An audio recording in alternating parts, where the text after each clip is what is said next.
You're listening to The Streaming Wars, the podcast that discusses all of the latest happenings regarding your favorite streaming services. Find out which service is winning the war this time around. Hello everyone, welcome to the latest episode of The Streaming Wars. I'm Dustin and Tony is with me, and we are here to cover everything from May 20th through the 27th. We have a bunch of news. HBO Max has launched. You're listening to this episode probably a day later than usual because we recorded a day later, specifically because of the HBO Max launch. So let's get into the news, and then we'll get into HBO Max. We'll talk about the launch. We'll talk about the app itself and our initial opinions. So let's start off with the news. Starting off with Netflix, Anatomy of a Scandal is an anthology series that is going to be coming to Netflix. And Netflix has announced that they are going to start canceling dormant accounts. Now, I know the dormant account thing is something that is a weird decision, because let's think about this. Why would you want to just get rid of an account that is continuously paying money and just end that for no reason? Yeah, that's pretty weird. I mean, gym memberships. Gyms, this is how they make their money, is by people not coming to the gym to actually work out, but they still pay the membership every single month. And so for other subscription-based services, that's like the perfect customer account to get, is the people that pay monthly but don't actually use the service. So from a business standpoint, this is a little bit surprising. I'm curious if the number of dormant accounts is like in the order of Netflix, pretty low, so that this is fine. So if it's a big enough number that's going to impact the bottom line, it's like, okay, well, from a pure money standpoint, this is probably not the best move, but it's good in terms of fostering goodwill with the community. But if it's a small enough number, then it shouldn't be that big of a deal, and just Netflix is trying to gain some good publicity points during COVID-19 and everything like that. So good for Netflix, just from how businesses usually work and how they love to keep money and to make great revenue on users. This is just it's a little bit mind-blowing. I'm stumbling a little bit just because it's hard to put into words of how anti-American this kind of sounds almost. It is definitely something that is an odd decision. The only thing I can think of is that during the current times of a lot of the people in the country being unemployed and there being money issues across the board, regardless of whether or not you're unemployed or not, I wonder if it's almost like a PR gesture in order to just say, hey, we know that there's people who aren't using the accounts, so we're going to stop collecting money from them. I can't honestly see any sort of other plus outside of PR, and I don't really think that the PR really did what it did, because it's still a very weird question or a weird situation just to be put in and saying, like, yes, we have no problem collecting money from people for a long period of time and them never using the accounts, but now we've decided that's a problem, but not really saying why or any reason behind it. So we'll see what happens. All right, Prime Video, Inspector Gamache, I'm probably saying that wrong. This is a set of books. This is going to be adapted by the Crown producer for Prime Video. Amazon is looking to adapt The Girl with the Dragon Tattoo into a series. We know that this has already been a movie series, or it's been adapted into a Swedish version of the film, and then it's also been an American version, which only had 2 of the films really spread apart. But then finally, Run Sweetheart Run from Blumhouse Films is going to be heading to Amazon as well. Yeah, for Amazon, this Run Sweetheart Run movie, just from a personal standpoint, seems a little bit interesting. It's one of the few kind of horror films I would actually check out. But Blumhouse, films, the way how they do business is that they try to minimize the amount of money they put into films. So they have extremely low budgets on films. They don't overspend for special effects or whatever, or for different shots. So a lot of the times they'll be set pretty much the same place to minimize location costs and whatnot. So for a streaming provider, this is the type of property that you want. It doesn't take much to produce. So from Amazon's point of view, they need more content during this time. It makes sense that they would go with Blumhouse. It also is good to see that they already have a pretty good working relationship, because they already have a set of deals to release other content on Prime Video. So it just makes sense how Blumhouse, hey, we can't release this in the theaters right now because it's not financially viable for us to release it in theaters, since no one's going to theaters. hey, Amazon, let's team up together.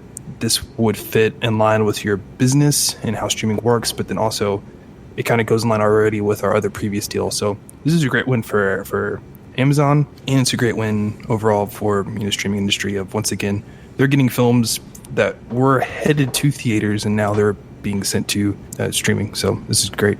All right, so then jumping over to Hulu. Hulu is rolling out a simpler home screen. I can attest that Hulu is by far one of the absolute worst apps that I have on my smart television. I can't stand accessing or trying to get through the home screen to try to find something. It is not great. The article itself talks about how, I guess, and I wasn't a subscriber of Hulu before, so I before this current version of the screen exists, but basically, I guess there was a version that was very similar on par with Netflix, and around the time that Hulu and Fox and all of that stuff was happening with Disney, there was an update that happened to the screen, and that's what caused it to be this current version. Now the new version is a simpler home screen. It's supposed to be rolling out slowly between Apple and Android products first, and then obviously as that happens, it'll hit the smart TVs down the line as well. But yeah, I can definitely say that I'm glad to hear that this is happening, because it is one of the home screens that I absolutely cannot stand. Yes, I will agree with you on that. Hulu has got such a interesting home screen. It is pretty bad. It's annoying when you can't find the show that you just watched, and then when you just got done watching like 5 shows in a row, when you go back to the home screen, it still shows like episode 2 when you just finished episode 5. Like, it doesn't update what you just watched, so that's frustrating as well. And then so then you have that problem, and you want to fix that, and you want to go to the show's home screen. Like, we've been into Bones at my house recently, so if we want to go to like the Bones page, it's so hard to figure out how to get to the Bones page. Like, you have to go into like whatever old video that you were watching, and then go to like some random menu and then pull it up. It's a whole entire process. So I remember when Hulu had a simpler home screen, and I was excited. Like, I like new things and trying new ideas. And I thought the new home screen was modern. It was edgy at the time, but then you get to use it, and it's like, oh, okay, simplicity is better. So I'm glad that Hulu is taking a page, learning from its competitors and learning from like Disney Plus and ESPN Plus.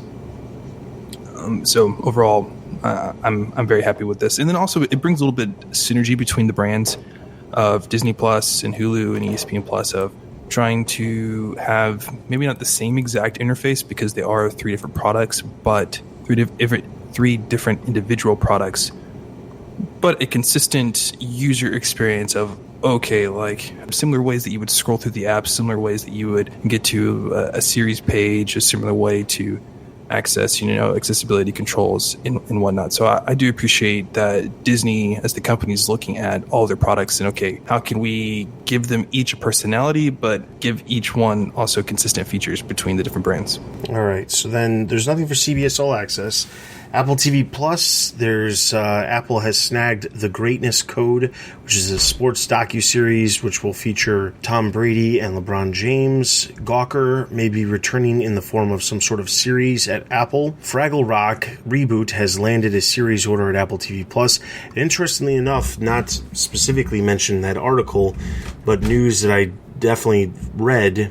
And I think this happened earlier today, and that might be why it's not in the show notes. We were talking last week about how Apple TV is looking for some back catalog of content to add to their library to kind of help bolster their library, especially with the situation with them not having a ton of new content available in the near future due to all the production holds that have been in place because of COVID-19.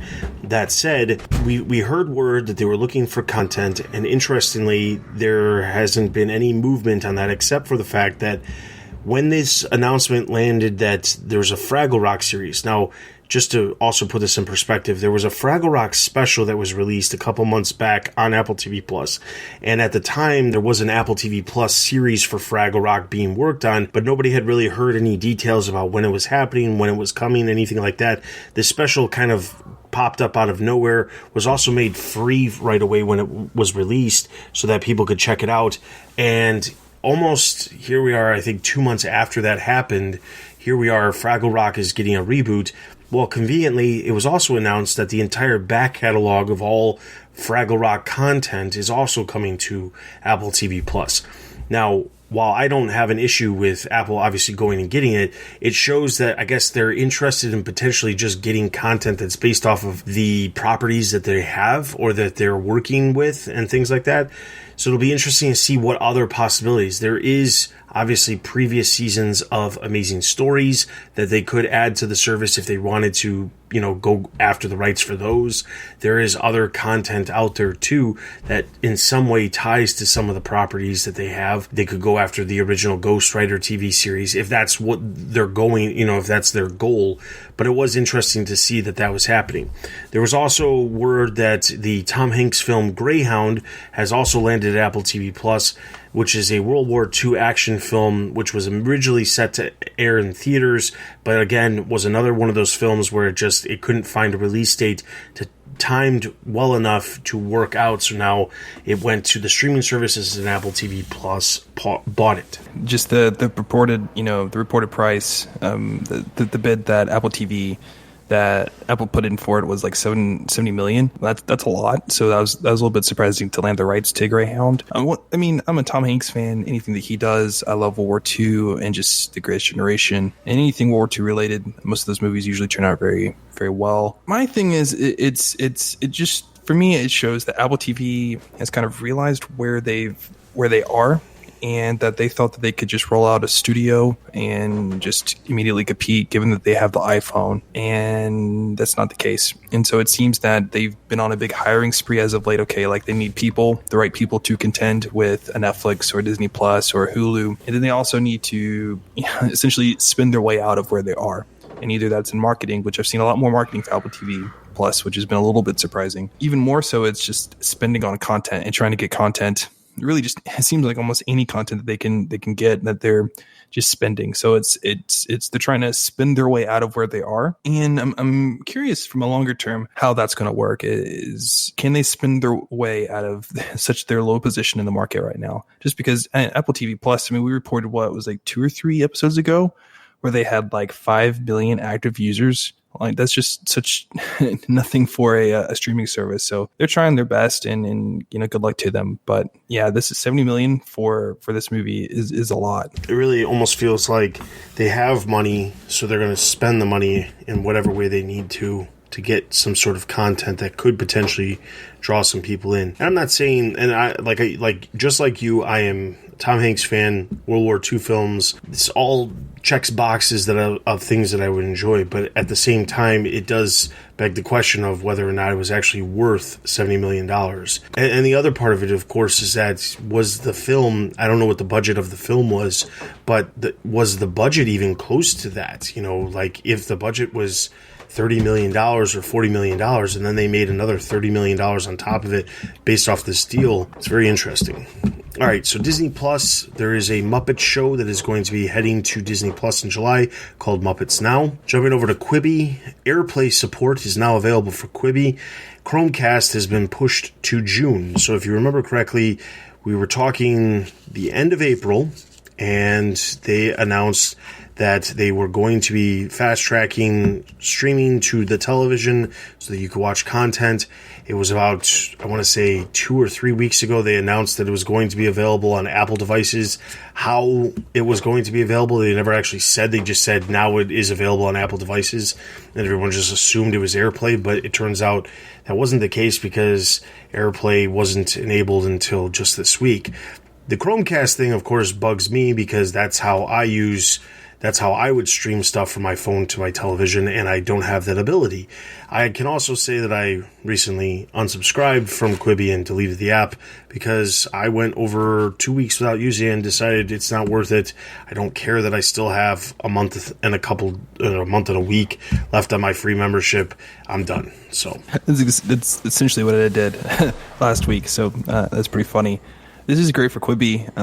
It seems like their chief product officer is understanding, kind of like Meg Whitman, of understanding of where they have failed and where the market and the community, the public is pushing them to go, and seems a little bit more flexible in his approach to the technology stack of things. So I'm glad that they got the AirPlay worked. Once again, there's more Chromecasts or like Roku's out in the market versus Apple TVs. But AirPlay support is a great first start. So, you get one of the major ones. Chromecast will follow soon. It's not at the timeline where I would kind of hope that it would have been. But once again, implementing these technologies is a lot more confusing, it appears. There's a lot of things to deal with. Not only you're working with making sure that it works with different TVs or different boxes that support these different platforms, but also trying to make sure that you can guarantee security across your network. So I know that there are some companies, some publishers who are worried about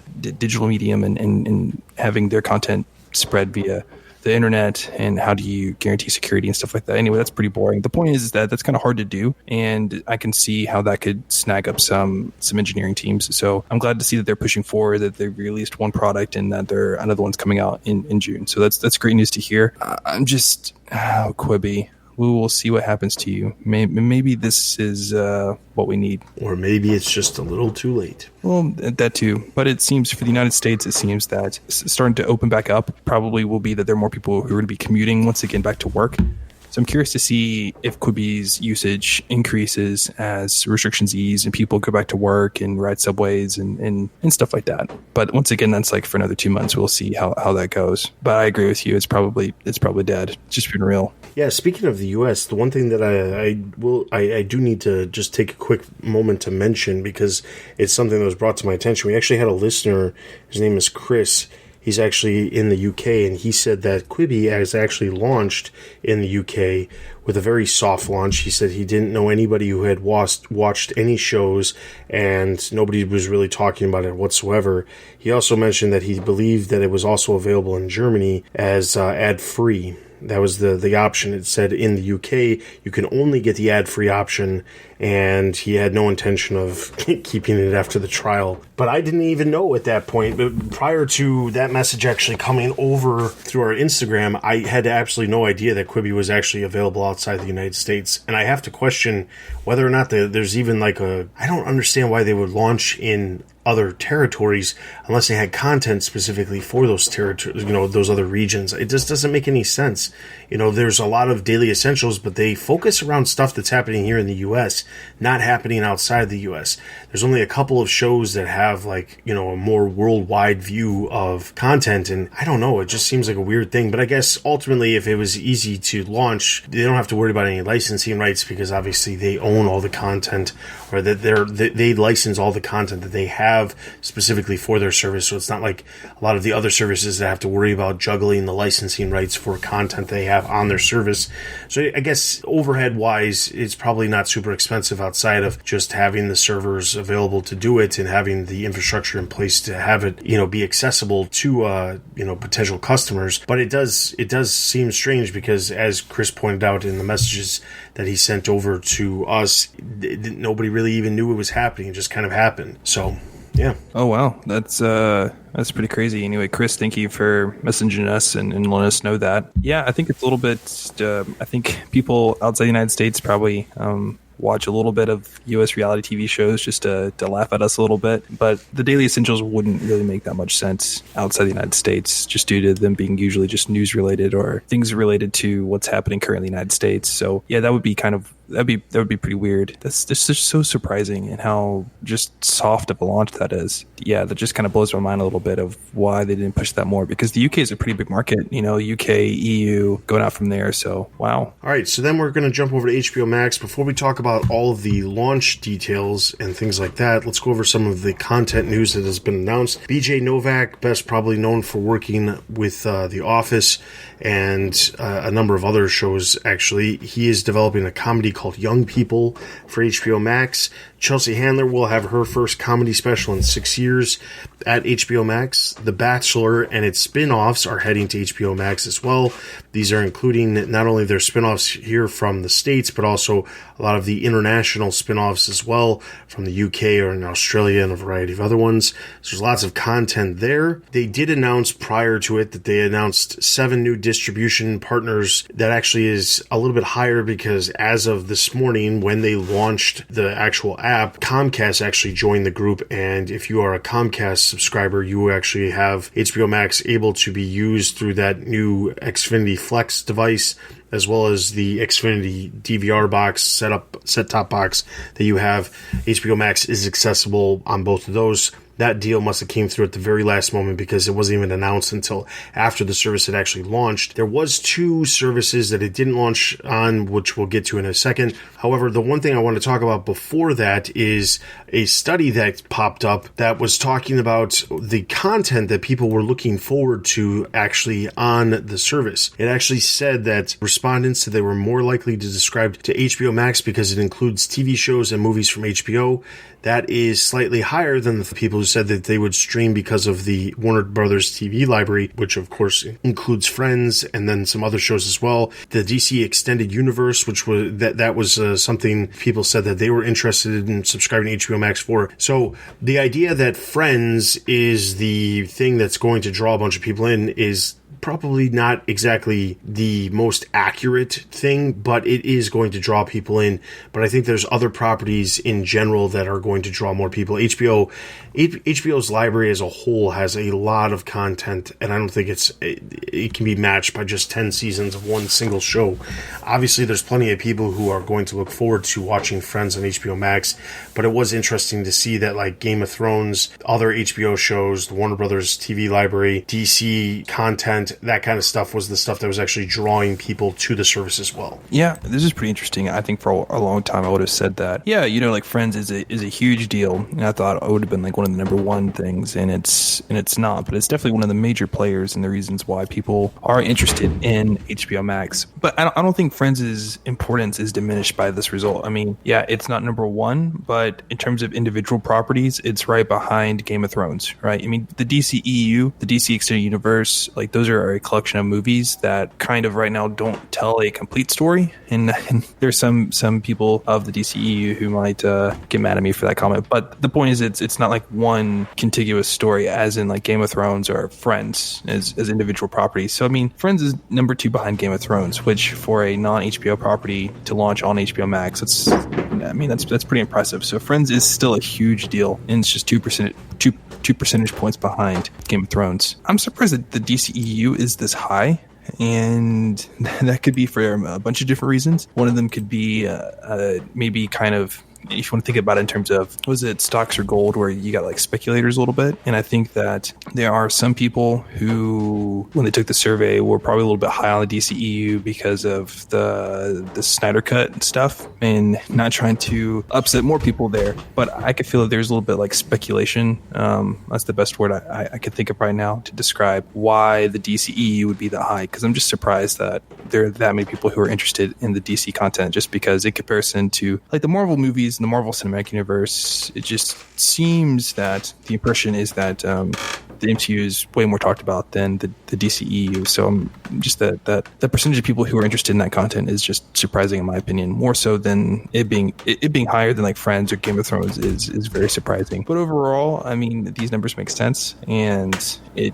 gives a little bit more information into what people are expecting from the service and what streaming platforms are supposed to kind of provide. You basically got the DCEU, which is going to release its current content, and then also new properties as new films are released and TV shows are released. I mean, Game of Thrones is, it's one of the top tier shows in, television history. So it's kind of like one of those evergreen shows. Friends is again like an evergreen show. So it shows the balance between a little bit of like new content that can come out, but then also like that evergreen content that's just going to stay and draw people. All right. So now let's get into some details about the launch. So first up, the one thing that is worth noting is that leading up to the launch, there was some interviews that were done with a variety of different people within AT&T and Warner Media, specifically talking about the launch. One of the things that they had prepped basically everybody for just a couple within the last 2 weeks was that they said that they did not have any sort of deal in place with Amazon, and they did not have any sort of deal in place with Roku to have HBO Max available. There are a lot of other devices that you can use HBO Max on. There's actually a wide variety of them, but of course, if you are a subscriber who only uses Amazon devices or Roku devices, then of course is a downfall, because then you can't actually watch it on your television or however you watch your programming. So Roku and Amazon have 33% of the streaming box market. yeah, it's huge numbers. It's huge. Yeah, and I remember there was Amazon actually put out some sort of statement earlier today. I guess they were really not holding punches when it comes to not liking whatever the deal was that Warner wanted to put in place for specifically HBO Max on Amazon, because Amazon put out a post basically saying that we have over 5 million subscribers that subscribe to HBO through Amazon, and because of the deals that are going on, HBO Max isn't available, and that's unfortunate, but that's the way it is. And that obviously is a huge number of subscribers for HBO, considering HBO has, I think, somewhere in the neighborhood of like 35 million subscribers total, so that's like a seventh of their entire subscriber base within the US, or I'm not sure where the 5 million number comes from Amazon, but it could potentially be a seventh of their subscriber base across, the US, and that's nothing to scoff at. But obviously there's some reasons as to why this didn't happen. It couldn't have just been about money. Word is that the part of the deals that they wanted in place for these distribution partners that they had was that they wanted not only to, lower the amount of money that they were getting, that is part of it, but also the other part of it was they needed the data that the services were actually acquiring to know whether or not these, what the customers are watching and how they're watching it and how often they're watching it, because they don't necessarily get a great understanding of that unless they're using it through the direct apps like the ones on the phone and things like that. So I will say this: while it sucks that this happened, it is entirely likely that within the next couple of weeks, one side or the other is going to cave on both of these fronts with Amazon and Roku, and it's going to end up on the services. I don't see this going on very long. Keep in mind that when Disney Plus launched, Amazon also had a situation where they did not want to have, to meet the deal, and one of the two sides caved, probably Disney Plus, but it was prior to the launch. The difference, of course, here is that this will be after the launch. But I imagine that deals will be in place, and it's going to happen very soon. Yes, and just to kind of echo something, just because there are not deals in place currently, that does not mean that there's no development on these apps for the Amazon Fire Sticks, whatever, and then also for the Rokus. Like, that doesn't mean that HBO isn't building those apps, so they can I bet they're already built. I bet they're just waiting. I think they're pretty much done. Yes. And so I just don't want people to feel like, okay, like whenever the deal is then announced, then it's going to take like about a month before it to be developed and then to put. This isn't Quibi. Like no. Like once this deal gets done, I mean, I bet like in a few days they're going to ship those apps and test them out. So this is not a Quibi situation. This is not, we have to build something out in order to make it work. They probably have the apps already ready to go. It's just a matter of getting the line signed for the contracts and then it happening. And as soon as they both announce it, whoever announces it, either side, that app is going to be available right away. I mean, it's not something that's going to be months to happen. Honestly, the deals are going to probably take place, like I said, within the next couple of weeks. And if they take place, it's going to happen right away. If they announce that they have a deal, the apps are going to drop right away, because it just doesn't make any sense to prolong it any further. Now, specifically moving away from that, let's talk about the launch itself. So we know from a variety of announcements that Apple TV Plus, 4th generation and up devices, Android TV, Chromecast, iOS devices, Xbox One, PS4, Samsung Smart TVs that are newer than 2016 computers all work with HBO Max. It's not a question. You're also allowed to use AirPlay 2 on select Vizio and LG Smart TVs, which also don't have a native HBO Max within the TVs themselves. There was a lot of questions going into the launch about whether or not they were going to support multiple profiles, how many profiles, how many simultaneous streams, whether it's going to be 4K. So the answers to those questions is you can have up to 5 profiles on the service, and those profiles can be attributed to children. They have the ratings capabilities, the parental controls ratings capabilities. The Netflix actually rolled out, I believe it was last month, where you can not only choose what age ratings your child can watch up to, not only as movies, but also TV as well. So you can set those up individually per profile. HBO actually took it a step further by actually implementing a PIN. So if you actually log in on a device to a child's profile, the child cannot leave that profile to go into somebody else's without a PIN, which I didn't even think about and made me think twice about whether or not my children had already figured out how to do that on Netflix. Because if you are only allowing them to watch certain content, they could easily just leave their profile and go into your profile, or anybody's profile who doesn't have the limitations on it, and they could watch the content. So that's not the case with HBO Max. You need a PIN. Outside of that, 4K is not available at launch. They did say that they have every intention of rolling that out at some point, and it's part of their plans in the future, but it did not launch on 4K. And then the obviously $15 a month, there was a promotion which is now expired, so it's not going to matter. But if you ordered it up to the day before, you could have gotten it for $12 a month for the first year. Let's see, simultaneous streams. You're allowed 3 simultaneous streams. That was another question that I think a lot of people were wondering, because the question is how many streams was going to be possible, considering Disney's allowing, I think, up to 5. Netflix allows up to 3, and depending on your tier that you subscribe to. They also are allowing downloads. You can have up to 30 individual downloads across all your devices at a time. You can only watch in a specific thing 5 times on the device before you can no longer watch. You'll have to re-download it. I think that covers pretty much all the details that we didn't know going into it. That's some pretty cool stuff. I mean, especially with profiles and how it took, about a decade for Amazon Prime, or however long Amazon Prime Video has been a thing, to finally get profiles and stuff like that. I think the idea with the pins and making sure that you can't just switch profiles to get around like certain parental locks and stuff like that, or content restrictions, is also kind of cool. They have content restrictions, from the gate. That's also nice. And it's a good selling point too, because HBO Max is like the next evolution of HBO, if you want to think of it in that term. And HBO has definitely got a connotation of it being very centered for adults, not family friendly is not the right word, because if you're a family with just adults, it's fine, but it's not really kind of meant for kids. And so thinking of ways of security and making sure that content restrictions are put into place, I think that's really cool of HBO, and that they've already solved these problems now at launch and don't have to solve them as they get going. So that's pretty cool just to hear, in how HBO Max wants to be for the family, in that they have put in at least some effort, or a good amount of effort, to make sure that it is appropriate for all members of the family. Because when you first said that, you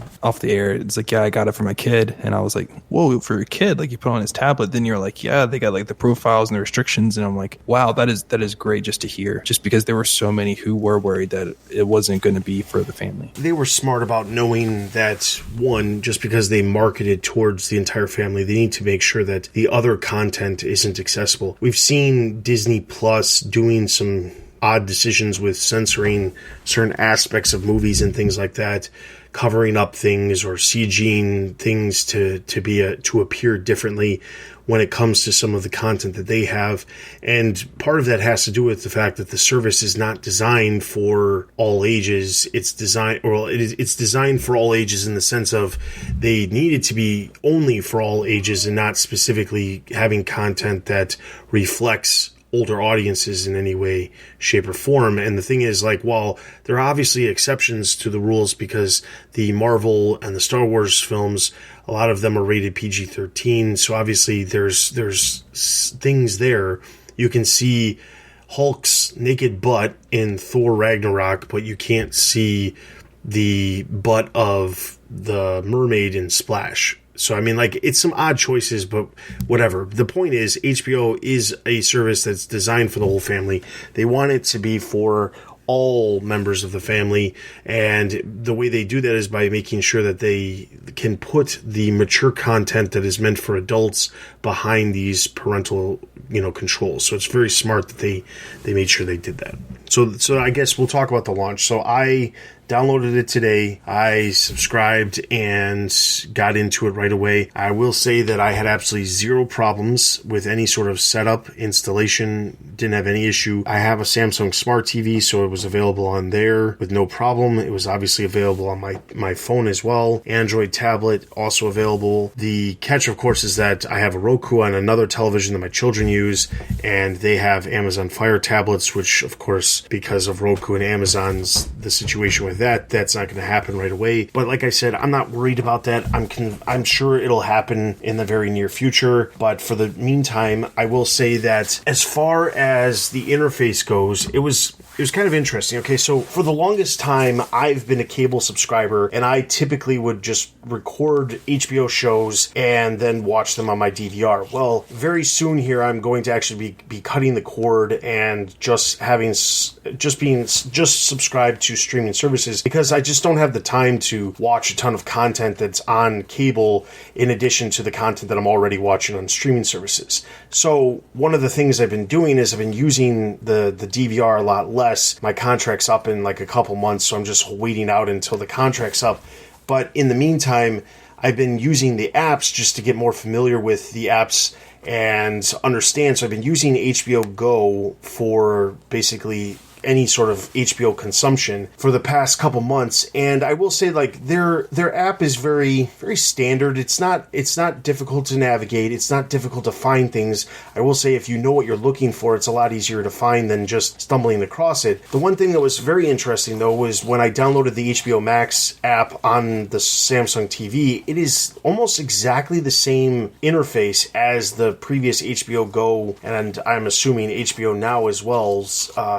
Their interface. It's the exact same. It's the biggest difference is the background is purple instead of black, but outside of that, it has the same kind of setup. It has the same build as far as what it focuses and features on. Not really seeing a whole lot of anything new and unique necessarily to the interface. The one thing that I did notice that was missing, and I didn't really see the value in this in the first place, was back in October when they were actually showcasing the app and showing the interface. One of the things that they showed was the ability to have celebrities that you recognize suggest content that you could watch on HBO Max. For whatever reason, they scrapped that, or it's not happening now because it's not present at all. There's nothing in there showcasing any suggestions of what to watch based off of celebrities that you like and things like that. The other thing that's worth noting is that the endless scroll that you typically see on Netflix and a lot of other services, it's not there at all. There's no endless scroll. It does have a finite ending, which does lead you to think that there's not as much content as there is,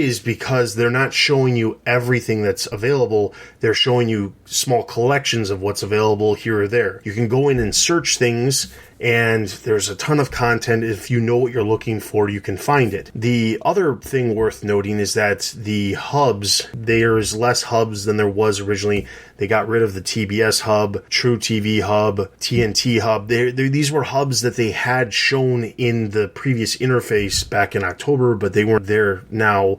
They've kind of minimized it and just had, select ones. They have a Cartoon Network, DC, Sesame Street, things like that, where it's not as much, but it's more precise on what type of content you can expect to find. Scrolling through and looking at the content, you can tell that there's certain content that you can see there's certain things that are going to come and go. They have actually, interestingly, content that's from Disney, from Universal, that they clearly have licensed because of deals that they have in place with HBO, having content go through HBO itself. There are projects that are available on HBO Max that are currently not available on other services at the exact moment. So the entire Mighty Ducks trilogy from Disney is not on Disney Plus, but it is in fact on HBO Max. The other part that was interesting, which I did not expect because I didn't see this online prior to actually booting up the app, was that all the Harry Potter films are actually available on HBO Max, and that was not something that was expected to happen right away. I did notice a couple weeks ago when they had a trailer released for HBO Max, they showed the Fantastic Beasts Crimes of Grindelwald,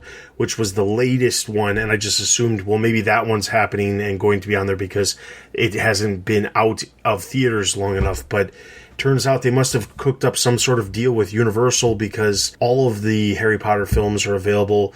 And I did notice that the original Fantastic Beasts is not there, but the Crimes of Grindelwald is. So it's interesting because they clearly have they've worked out some licensing deals with certain ones. And if you're unfamiliar, Universal actually licensed the entire Harry Potter catalog along with theme park rights a couple years back. And it was for a reported $250 million for the use of these films for not only the theme parks, but also to air on like USA and Sci-Fi, those cable networks, and then also on NBC for select showings. So the thing is, they've paid an insane amount of money to have the ability to show these, and it is in fact, they're still airing on the channels, because I know this because you can watch them. They're occasionally on the Sci-Fi or USA. So the thing is, they must have had some sort of deal in place where there was some sort of like loophole, either with the streaming aspect of it, where there was no way that Peacock was going to be able to stream the Harry Potter films on the service,